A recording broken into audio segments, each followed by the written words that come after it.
This is Paul Rodriguez. P-Rod was one of the first skaters to be sponsored by Nike. For years, it was taboo for skaters to support Nike because it was the opposite of what skateboarding culture stood for.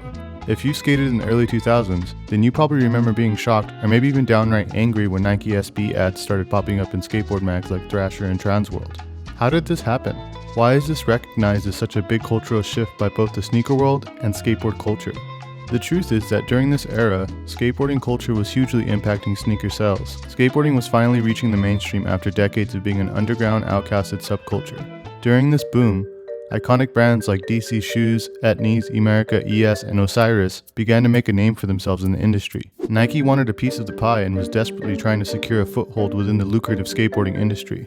Their first attempt at cracking the industry was a massive failure. Nike signed a young Bam Margera as its sole team skater and launched a collection of poorly designed skate shoes that not only resembled your mom's Skechers, but had three of the worst names Nike has ever cursed its footwear with: the Air Chode, the Air Snack, and the Shimp.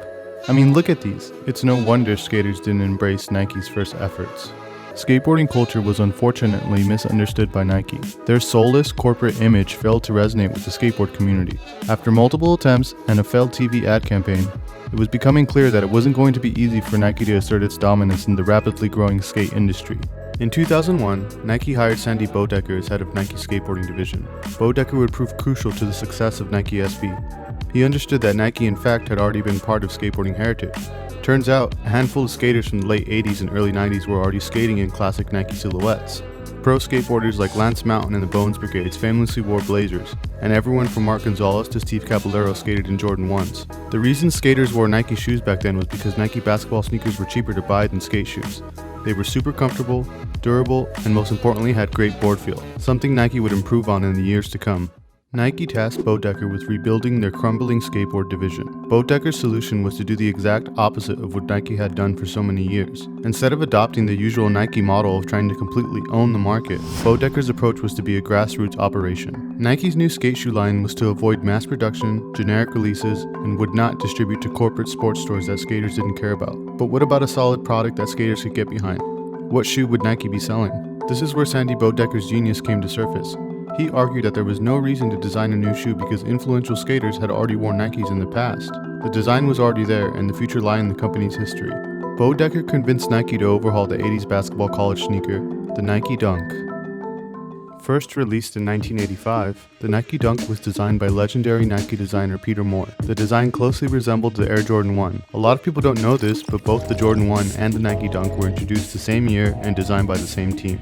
It makes sense that skaters used the Jordan 1 in the late 80s because the tech was basically the same as modern Dunks. What made the Nike Dunk design so special was not its tech, but its endless colorways. The shoe was actually brought to the market as a college basketball shoe. Nike was able to customize the silhouette to match the colors of each basketball team that Nike had partnerships with. To earn the trust of the skateboard world, Nike strategically recruited 4 underground skaters. The roster included Reese Forbes, Gino Lanucci, Richard Mulder, and Danny Supa. They became the face of Nike SB and each had their own signature dunk. Nike re-engineered the shoe to be optimal for skateboarding. A number of changes were made. Padding was added to the insole to reduce impact from skating, and the sole, originally designed for the hardwood basketball courts, was modified for better traction against skateboard grip tape. However, the biggest change in design was the shoe's tongue. Nike redesigned the tongue to have a thicker padding, which created the beloved fat tongue that was a staple of that era of skate shoes. With everything in place, Sandy Bodecker and the team at SB perfectly executed their game plan. It was simple: limited numbers, compelling stories, and strict distribution exclusive to select independent skate shops. Nike was finally supporting skater-owned shops and showing a commitment to the skateboard industry. This was crucial in gaining trust and acceptance from the skateboard world. These are the first 4 SB Dunks that became available to a limited number of skate shops. Nike SB's execution couldn't have been better. Dunks were finally on the feet of skaters, and word was spreading in the skateboard community that not only did these shoes perform well, but they also looked dope and had a story behind them. It was time for Nike to take their skateboarding division to the next level. They did this through thoughtful collaborations. Highly esteemed skate brands like Zoo York and Chocolate began agreeing to collaborate with Nike on dunk designs. At one point, Nike SB partnered with the underground skate shop Supreme. Way before the hype and way before campouts, together with Supreme Skate Shop, Nike released a very limited number of one of the most legendary dunks of all time. This was the first non-Jordan shoe to feature the iconic Nike elephant print. This was a huge turning point for Nike SB. Suddenly, the skate shop's customers weren't just skaters, they were sneakerheads too. By the mid-2000s, there was massive lines and campouts outside of skate shops to cop the latest release. Nike SB was in its most prolific stage, releasing dozens of colorways throughout the years, all of which had their own unique story. Here are some of our all-time favorites. They all had their own nicknames. Comment below if you owned any of these. The list includes the Heineken, the Bison, the Sharks, the Tiffany's, Hemp, Buck, the Jedis, the Hulk. The list goes on and on. It's important to understand that collabs outside of the skateboard industry were also a huge part of Nike SB's success. They collabed with clothing brands like Stussy and Levi's, legendary graffiti artist Futura, music acts like MF Doom, De La Soul, and the rock band Dinosaur Jr.